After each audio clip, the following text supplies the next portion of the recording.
ప్రాజెక్టులో నేడు మరో కీలక అడుగు పడుతోంది. గ్రేటర్ ప్రజలు ఎప్పటినుంచో కోరుకుంటున్న హైటెక్ సిటీ మెట్రో రైలు కాసేపట్లో దూసుకెళ్లబోతోంది. అమీర్పేట మెట్రో స్టేషన్లో గవర్నర్ నరసింహన్ జెండా ఊపి హైటెక్ సిటీకి మెట్రో రైలును ప్రారంభిస్తారు. 18 నిమిషాల్లో అమీర్పేట నుంచి హైటెక్ సిటీ చేరుకోవచ్చు. జూబ్లీ చెక్పోస్ట్ నుంచి సింగిల్ ట్రాక్లో మెట్రో రైలు హైటెక్ సిటీ వరకు వెళ్లి అక్కడి నుంచి తిరిగి వెనక్కి వస్తుంది. ఎన్నికల కోడ్ ఉన్నందున పెద్దగా హడావుడి లేకుండా హైటెక్ సిటీకి మెట్రో రైలు ప్రారంభం కాబోతోంది. ఇక హైటెక్ సిటీ మెట్రో రైలు ప్రారంభోత్సవానికి సంబంధించి మరింత సమాచారాన్ని మా ప్రతినిధి శ్రీనివాస్ అందిస్తారు. శ్రీనివాస్, ప్రస్తుతం మనం అమీర్పేట మెట్రో రైల్వే స్టేషన్లో ఉన్నాం. కొద్ది క్షణాల్లో గవర్నర్ నరసింహన్ ఇక్కడ నుండి హైటెక్ సిటీ వరకు వెళ్ళేటువంటి మెట్రో ట్రైన్ పచ్చ జెండా ఊపి ప్రారంభించనున్నారు. ఎప్పుడెప్పుడు అని ఎదురు చూస్తున్నటువంటి అమీర్పేట నుండి హైటెక్ సిటీ వరకు మెట్రో అంటే గత కొద్ది రోజులుగా అంటే ఎన్నికల కోడ్ రావడం వల్ల ఇక్కడ మంత్రులు కానీ ఎలాంటి ప్రజాప్రతినిధులు కానీ లేకుండా కేవలం గవర్నరే కొద్ది క్షణాల్లో ఈ మెట్రో ట్రైన్ ప్రారంభించనున్నారు. అయితే హైదరాబాద్ మెట్రో మరో మైలురాయి దాటిందని చెప్పవచ్చు. ఇప్పుడు ప్రస్తుతం అంటే హైటెక్ సిటీ వరకు ఉన్నటువంటి ఈ మార్గం అంటే నాగోలు నుండి హైటెక్ సిటీ వరకు 27 కిలోమీటర్ల పొడవు ఉంది. ఇప్పటికే నాగోలు నుండి అమీర్పేట వరకు 17 కిలోమీటర్ల వరకు మెట్రో రైళ్లు నడుస్తూ ఉన్నాయి. ప్రజలకు ఈ సౌకర్యం అందుబాటులో ఉంది. అయితే ఇప్పుడు నాగోలు నుంచి నేరుగా హైటెక్ సిటీ వెళ్లే అవకాశం ప్రయాణికులు కల్పిస్తున్నారు. అయితే దీనితో హైదరాబాద్ మెట్రో అంటే ఫస్ట్ కారిడార్, అదేవిధంగా మూడో కారిడార్ ప్రస్తుతం అదంటే నాగోల్ నుంచి శిల్పారామం వరకు హైటెక్ సిటీ వరకు ఈ మెట్రో అంటే మూడో కారిడార్ ఇది అందుబాటులోకి రానుంది. దీంతో 27 కిలోమీటర్లు ఈ మార్గంలో మొత్తం ఉంది. అయితే ఇప్పుడు అమీర్పేట నుండి హైటెక్ సిటీ వరకు ప్రారంభమవుతున్నటువంటి ఈ మార్గంలో 8 రైల్వే స్టేషన్లు ఉన్నాయి. ఈ 8 రైల్వే స్టేషన్లో అంటే ఒక ప్రధానంగా జూబ్లీస్ చెక్ పోస్ట్ దగ్గర ఉన్నటువంటి రైల్వే స్టేషన్ ఒక ప్రత్యేకత సంతరించుకుంది. అదేవిధంగా మాదాపూర్, అదేవిధంగా మధురా నగర్లో ఒక్కొక్క స్టేషన్కి ఒక్కొక్క ప్రాధాన్యత ఉంది. అయితే హైటెక్ సిటీకి వెళ్ళేటువంటి ఈ మార్గంలో అంటే కేవలం వెళ్ళినటువంటి మార్గంలోనే తిరిగి రివర్స్లో ట్రైన్ వస్తుంది. దీనివల్ల కొంత ఆలస్యం, కొంత అంటే వేగం తక్కువ ఉండే అవకాశం ఉంది. ఎందుకంటే గతంలో ఈ ప్లాన్ తయారు చేసినప్పుడు కేవలం హైటెక్ సిటీ వరకే ఈ మార్గం ఉంది, శిల్పారామం వరకు. అయితే దీన్ని రెండో భాగంగా పెంచినటువంటి హైటెక్ సిటీ నుండి దర్గా వరకు అంటే ఫైనాన్షియల్ సిటీ వరకు ఈ మెట్రోను పెంచడం వల్ల ఈ అవకాశం లేకుండా పోయింది. వచ్చినటువంటి మార్గంలోనే తిరిగి రివర్స్లో ట్రైన్ రావడం అంటారు. ఆపరేషన్ ట్విన్ లైన్ సిస్టమ్ ద్వారానే ఈ మెట్రో అందుబాటులోకి ఉంది. కేవలం అంటే నాగోల్ నుంచి శిల్పారామం వరకు కేవలం 45 నిమిషాల నుండి 55 నిమిషాలలో వెళ్ళే అవకాశం ఉంటుందనేటువంటిది మెట్రో అధికారులు చెప్తున్నారు. అయితే ముఖ్యంగా ఈ రెండు అంటే ఇప్పుడు మొదటి కారిడార్, అదేవిధంగా మూడో కారిడార్ దాదాపుగా హైదరాబాద్లో 56 కిలోమీటర్ల పొడవులో మెట్రో రైలు ప్రయాణం సాగుతుంది. అయితే 72 కిలోమీటర్లలో దాదాపు 56 కిలోమీటర్లు ఈ మెట్రో రైలు ప్రజలకు అందుబాటులో ఉంది. ముఖ్యంగా ఓల్డ్ సిటీలో ఉన్నటువంటి సమస్యల వల్ల రెండో కారిడార్ అంటే సికింద్రాబాద్ పికెట్ నుండి పలక్నామా వరకు ఉన్నటువంటి మెట్రో ట్రైను పనులు జరుగుతున్నాయి. అది కూడా వచ్చే సంవత్సరంలో అందుబాటులోకి వస్తుందనేటువంటి విషయాన్ని అధికారులు చెప్తున్నారు. అయితే ఈ హైటెక్ సిటీ ప్రాంతానికి మాత్రం లింక్ కలపడం వల్ల ప్రయాణికులకు చాలా ట్రాఫిక్ కష్టాలు తీరే అవకాశం ఉంది. ముఖ్యంగా ఇటు సైబరాబాద్, అదేవిధంగా ఐటీ ఉద్యోగులకు ఈ అవకాశం కల్పించడం వల్ల చాలా వరకు ఈ అమీర్పేట నుండి జూబ్లీ హిల్స్, మాదాపూర్ ఈ ప్రాంతానికి వెళ్ళే వారికి చాలా సౌకర్యంగా ఉంటుంది. అదేవిధంగా కుక్కట్పల్లి నుండి వచ్చే వాళ్ళు కూడా అమీర్పేటలో దిగి ఇటు హైటెక్ సిటీ వరకు వెళ్ళవచ్చు. అదేవిధంగా మొత్తం అమీర్పేట సెంటర్గా మారేటువంటి ఈ జంక్షన్లో చాలా సౌకర్యాలు ఉన్నాయని చెప్పవచ్చు. ఇప్పుడు ఉన్నటువంటి మనం చూస్తున్నాం అమీర్పేటలో ఉన్నటువంటి ఇక్కడ నుండి ఇటు మియాపూర్ నుండి ఎల్బీ నగర్కి వెళ్ళే మార్గం పై నుండి వెళ్తుంది. అదేవిధంగా నాగోల్ నుంచి శిల్పారామం వెళ్ళేటువంటి ఈ మార్గంలో 2 స్టేషన్లు ఇక్కడ కలిసే అవకాశం ఉంది. దీనివల్ల ఇక్కడ ఉన్నటువంటి ఇక్కడ ట్రాఫిక్తో పాటు మిగతా సమస్యలు కూడా చాలా వరకు అవకాశాలు ఉండడం వల్ల వాటిని కూడా మెట్రో అధికారులు ఎప్పటికప్పుడు పరిశీలించి ఇక్కడ పెద్ద ఎత్తున అంటే ట్రాఫిక్ సమస్యలు తలెత్తకుండా చూస్తున్నారు. ఇప్పుడు ఉన్నటువంటి మెట్రో మార్గం అంటే అమీర్పేట నుండి హైటెక్ సిటీ వరకు ఉన్నటువంటి ఈ ప్రాంతాన్ని కొద్ది క్షణాల్లో గవర్నర్ గారు ప్రారంభించనున్నారు. అయితే ఈ హైటెక్ సిటీ అమీర్పేట మధ్యలో ఉన్నటువంటి ఈ ట్రాఫిక్ కష్టాలను తీరడానికి ఇక్కడ ఉన్నటువంటి ఈ మార్గం చాలా ప్రజలకు అందుబాటులోకి రావడం వల్ల తమ కష్టాలు తీరుతాయని ఇటు ఐటీ ఉద్యోగులతో పాటు అమీర్పేట వాసులు అంటున్నారు. Srinivas, over to studio.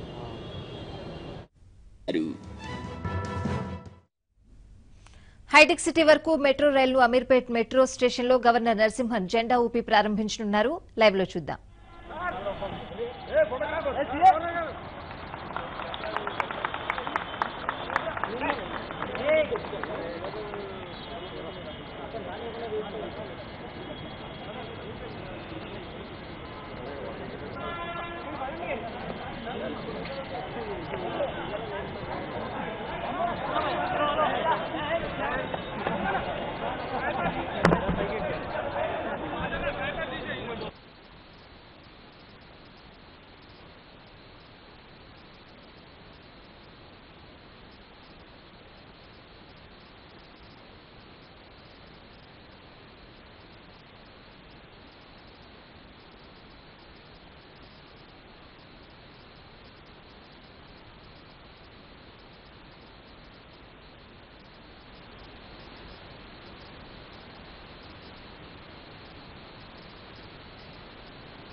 Hitec City వరకు మెట్రో రైలును అమీర్పేట్ మెట్రో స్టేషన్ లో గవర్నర్ నరసింహన్ జెండా ఊపి ప్రారంభించారు. లైవ్ లో చూస్తున్నాం.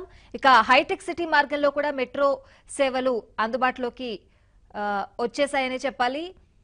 అమీర్పేట్ హైటెక్ సిటీ మెట్రో రైలు ప్రారంభోత్సవం గవర్నర్ నరసింహన్ చేతుల మీదుగా జరిగింది.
నగరవాసులు ఎప్పుడెప్పుడా అని ఎదురుచూస్తున్న హైటెక్ సిటీ మెట్రో సేవలు అందుబాటులోకి వచ్చాయి. కొద్ది క్షణాల క్రితం అమీర్పేట్ మెట్రో స్టేషన్ లో గవర్నర్ నరసింహన్ చేతుల మీదుగా మెట్రో సేవలు ప్రారంభించారు గవర్నర్ నరసింహన్. ఆ లైవ్ చూస్తున్నాం.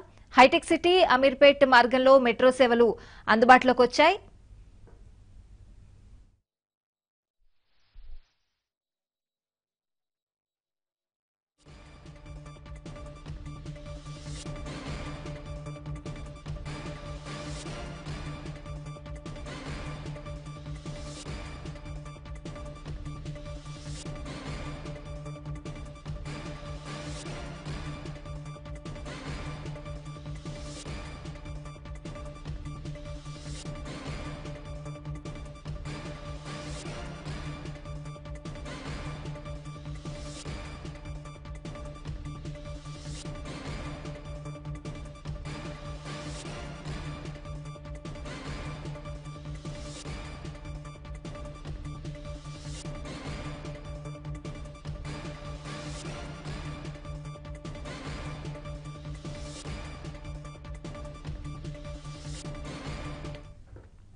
అమీర్పేట్ హైటెక్ సిటీ మెట్రో సేవలు అందుబాటులోకి వచ్చాయి. కొద్ది క్షణాల క్రితం గవర్నర్ నరసింహన్ జెండా ఊపి మెట్రోను ప్రారంభించడం జరిగింది. సాయంత్రం 4 గంటలకు మెట్రో సేవలు అందుబాటులోకి రానున్నాయి.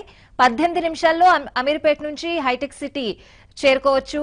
సో ఎప్పుడెప్పుడా అని ఎదురు చూస్తున్నారు నగరవాసులు. హైటెక్ సిటీలో మెట్రో సేవలు ఎప్పుడు అందుబాటులోకి వస్తాయని ఎదురు చూస్తున్నారు.